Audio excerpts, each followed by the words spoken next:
continue with upright function. We're going to do a progression of lunge sequences. We're going to be using body weight, dumbbell weight. We're going to use unilateral weight to one side to stress the opposing side, and also add some bios in the jump sequence at the end. So the first thing you want to start off with, again, is just getting your athlete that they can get into the position of the lunge and have good foot flexion, ankle flexion, and that they're able to really own the lunge, get into it, really load the hip. So you want to get into a position here where you get the arms out, so it really gets that glute engaged. Make sure that your foot remains on the ground, that it doesn't come over to the side, so you get that ankle motion as well. You're going to come up into a single leg balance and back into the position of a posterior lunge. Now, you just start them off just going into this side lunge just to get them started, and then add the single leg balance in, and then you can add the posterior lunge in as you continue to stress them more. And you can also do it all to one side, and then to the other side. That's going to add the component of the endurance component with working one side and then the other.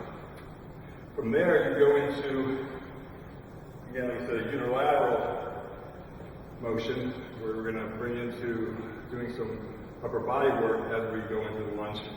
This is going to make this side work a little harder to keep the torso in a upright position, and you don't want them coming over too far this way.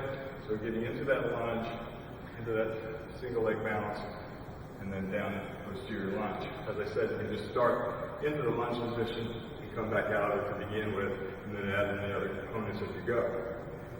And then at the end, you can add in a curl. Now we're even adding more stressors to throw the body off kilter, and then into a standing press.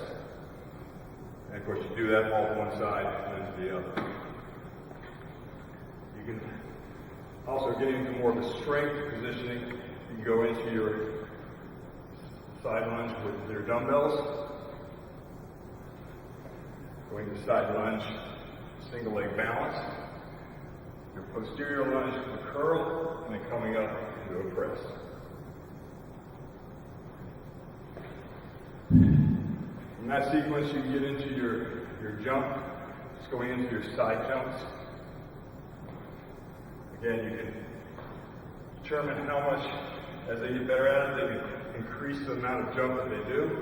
You can go into a front and back, just having them pause.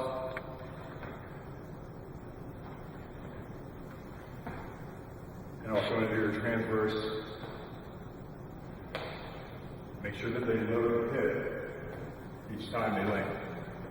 There you have your lunge sequence.